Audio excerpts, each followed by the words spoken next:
Secretaría de la Niñez y la Adolescencia recuerdan que se encuentra habilitado el refugio abierto para niños y niñas en situación de calle e instan a la ciudadanía a llamar al 147 en caso de encontrarse con niños desprotegidos ante el frío.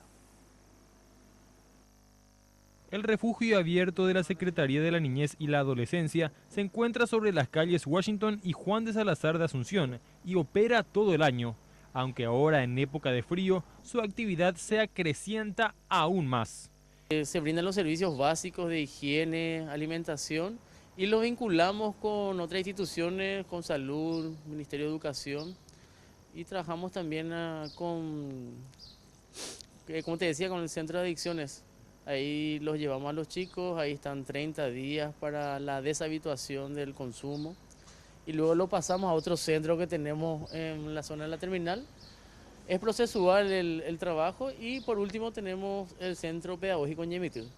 El lugar recibe normalmente unas 20 personas y están abiertos a recibir donaciones para los visitantes del centro. Sí, justamente ayer se lanzó la campaña Un abrigo, una vida. Puede ser canalizado a través del 147 o traerlo aquí al centro abierto. Quienes encuentren niños o jóvenes en situación de calle y expuestos al frío pueden llamar a la línea gratuita de la Secretaría de la Niñez 147 o al 911 para que uno de los vehículos pase a buscar a estas personas.